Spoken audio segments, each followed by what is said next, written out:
Olá, meus queridos alunos! Bem-vindo à aula de Ciência Ativa. Nós iremos estar lendo para iniciarmos nossa aula em Gênesis capítulo 1, o verso 24. Gênesis 1, 24 diz assim: Disse também Deus, produz a terra seres viventes, conforme a sua espécie, animais domésticos, répteis e animais selváticos, segundo a sua espécie. E assim se fez.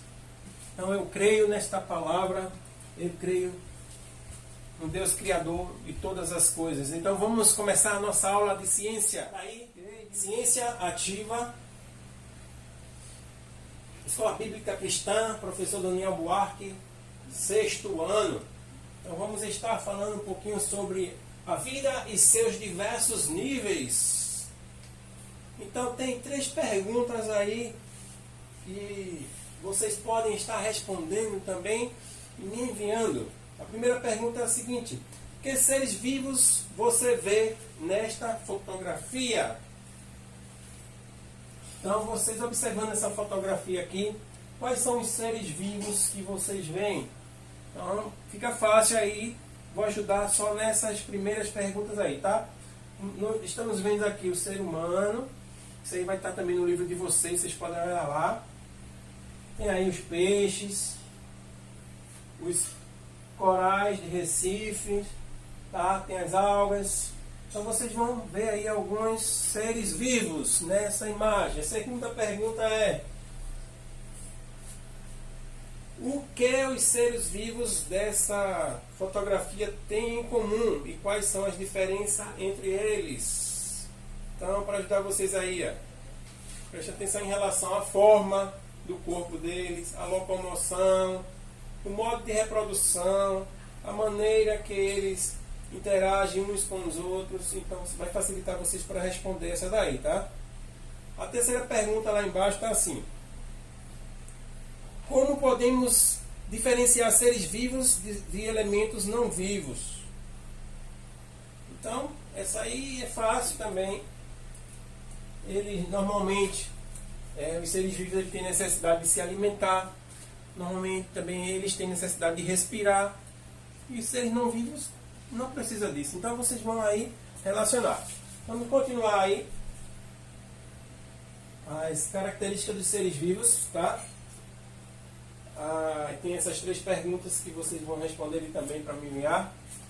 Você já teve a oportunidade de observar a natureza?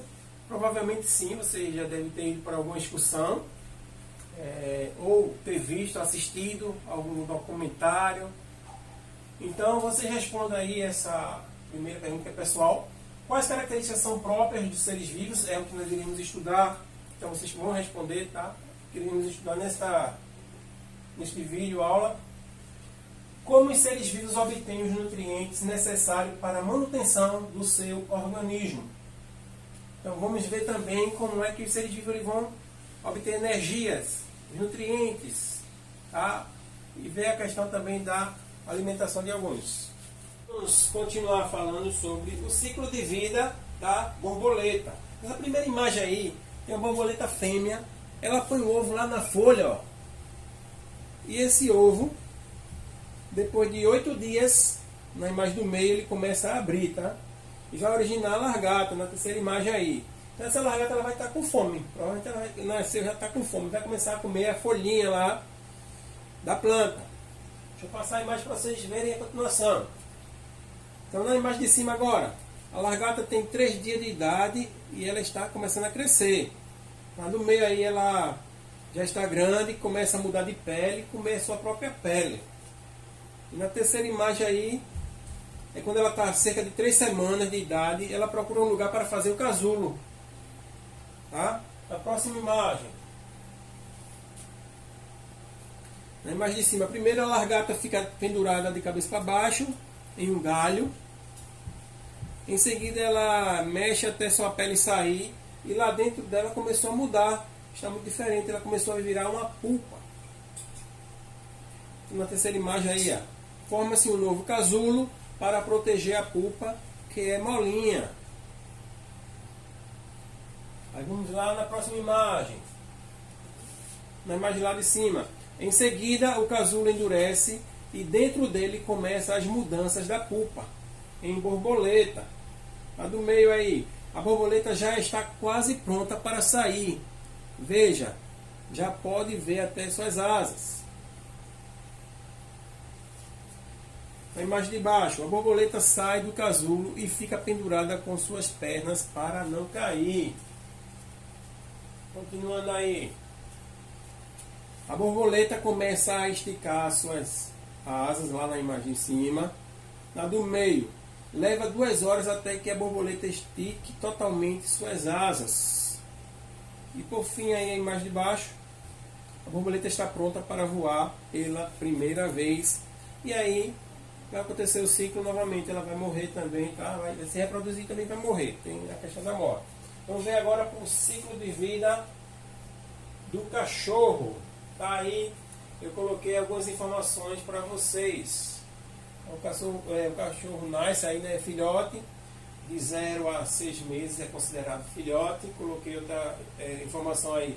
Ele passa a ser adulto de 9 meses a 6 anos e meio. Passa a ser um cão maduro de 6 anos e meio a 9 anos e 9 meses. E um cão idoso de 9 anos e 9 meses a 13 anos. Então, ele se desenvolve até atingir a fase adulta. O cachorro macho se acasala com a cadela. Ao ser fecundada, gera os filhotes, envelhecem e morrem. Então, dá para ver bem na imagem aí, tá? Então, aqui, ó, ele ainda de entre 0 a 6 meses, a chegar a ser adolescente, tá? Que já está na fase adulta. Então, eles se acasalam, se reproduzem, envelhecem e morrem, tá certo? Esse é o ciclo de vida aí do cachorro. Próxima imagem, vocês vão ver aí de um ciclo de vida de um tomateiro. Se vocês prestarem atenção lá na imagem, preste atenção na imagem, tá? Eu vou estar lendo essa informação para vocês aqui, mostrando, mas aí vocês olhem na imagem. O tomateiro é gerado de uma semente, tá lá na imagem lá, a semente. A pequena planta cresce e desenvolve flores. Então a planta está lá crescendo, ó, crescendo e desenvolveu a flor, tá certo? A flor tem uma estrutura masculina e feminina e quando há o encontro das duas, ocorre a fecundação, originando o fruto, o tomate lá. As sementes do tomate vai gerar novas plantas e o tomate também morre. Então está aqui a semente, tá? Vai gerar a nova planta, ela vai crescendo e vai gerar também, vai nascer a flor vai ter lá gameto masculino e feminino que vai se fecundar e gerar o fruto, que é o tomate. E o tomate, dentro do tomate vai ter a semente que vai gerar novos frutos. Aí é o ciclo de vida. O tomateiro também morre, tá certo? Reprodução. Quando o ser vivo gera outro ser vivo. Então a reprodução é a capacidade de gerar outro descendente. Então, vamos ver aí um mapa mental aí para explicar a questão da reprodução, tá? Depois vamos ver detalhado. Eu vou explicar só por cima ele aí e nós vamos ver detalhes depois. Nesse mapa mental aí, a reprodução. Vamos lá, aqui ó. A reprodução assexuada, ela tem uma alta velocidade, baixo custo energético, tá? Ainda na reprodução assexuada, os indivíduos são idênticos entre si, então tem uma baixa variabilidade genética. Então os indivíduos eles vão ser idênticos. No caso das reproduções assexuadas, vamos ver exemplos aí, tá? As reproduções assexuadas também é caracterizada por ausência de troca de material, não há uma troca de material genético, tá? Diversos tipos são observados: bipartição, brotamento, esporo, fragmentação. Já na reprodução sexuada, baixa velocidade, alto custo genético, indivíduos formados pela condição do material genético dos parentais, indivíduos formados pela combinação do material genético dos parentais. Então, a alta variabilidade genética. Então, aí vai acontecer de um indivíduo parecer com um familiar ou com outra pessoa, mas ter toda a carga genética dos seus familiares. Então, o DNA dele vai estar com suas cargas genéticas. Processo de meiose dando a origem a gametas na reprodução sexuada e células germinativas haploides. Nós iremos ver aí essas células, tá? Exemplo de cada um desses aí, da reprodução sexuada e assexuada. Vejamos aí alguns exemplos, tá? O primeiro exemplo que vamos ver aí é a reprodução assexuada por bipartição. Então, a reprodução assexuada por bipartição tem aí o exemplo das bactérias. Elas se bipartem, tá? A célula mãe, ó, há uma bipartição, transformando em células filhas. É um exemplo de reprodução sexuada por bipartição. Na próxima, tá aqui, reprodução sexuada por brotamento, no caso das esponjas. Então, a esponja, ela tem um broto aqui que vai cair e vai gerar outra esponja, ok? Por brotamento.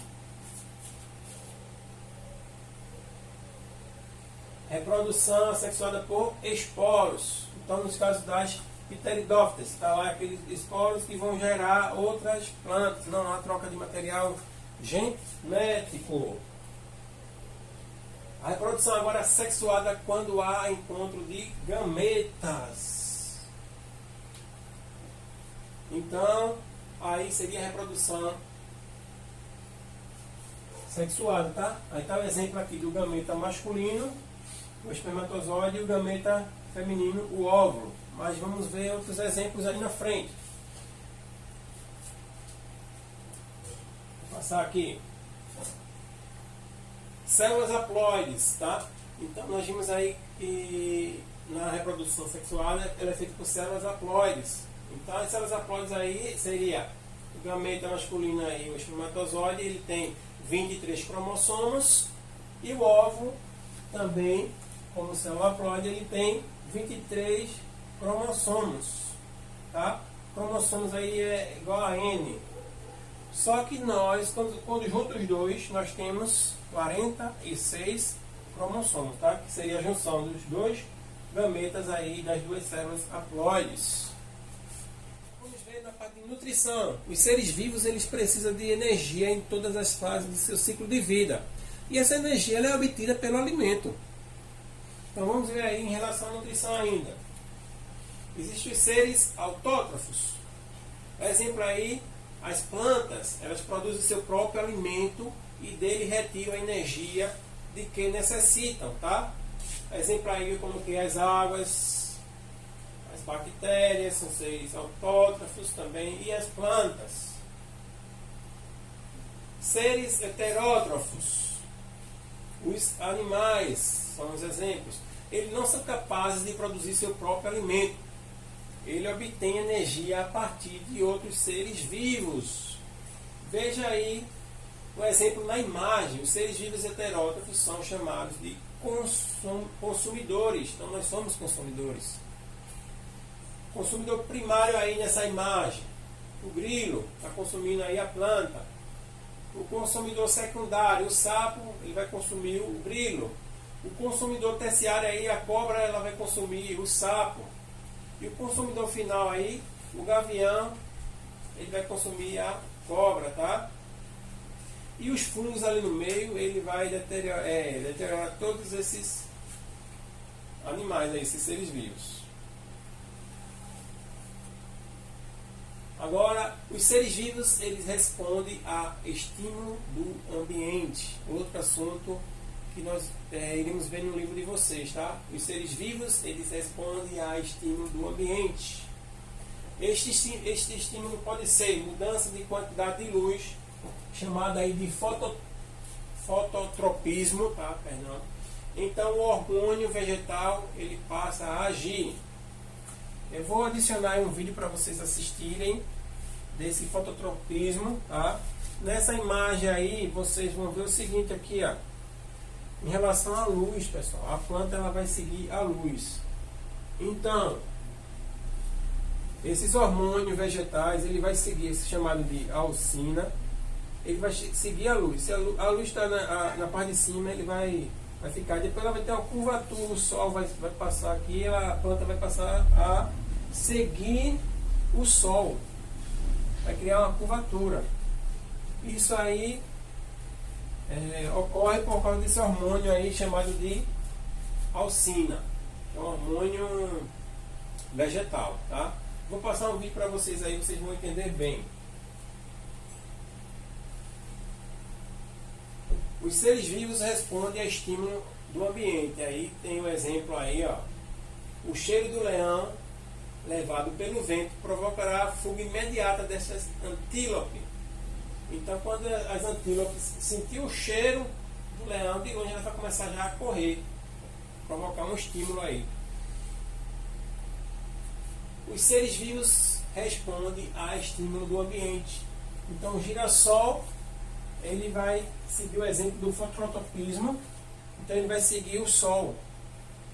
Então, o sol, do nascer do sol, o pôr do sol, ela vai se posicionando, se curvando mais ou menos a posição do sol, ok? Existe aí as Dioneira muscipula, que é a planta carnívora, tá? O nome científico dela. Essa planta ela reage a estímulo. Quando o inseto ele toca lá dentro dela, aqui ela se fecha. E tem a mimosa púdica, é conhecida como dormideira ou nomitox. Ao tocar essa planta ela se fecha, que seria tipo uma proteção que ela tem. Já essas imagens aí agora, nós vamos ver aí o exemplo das águas, as algas, os protozoários, os filamentos aqui deles, e as bactérias, seus filamentos. Esses filamentos vai ajudar ela a se mover, vai se movimentar ali e se mover, tá? Reagir a estímulos. Experimento em ação. Então vocês vão fazer essa atividade desta semana aí da página 70 do livro de ciências. Vocês vão tirar fotos, tá? Então faça esse experimento aí na página 70. Responda as perguntas que tem nessa página 70. Se quiser fazer um vídeo fazendo esse experimento ou tirar fotos, se bem legal, depois vocês vão me enviar. Então, boa aula para vocês e até a próxima aula.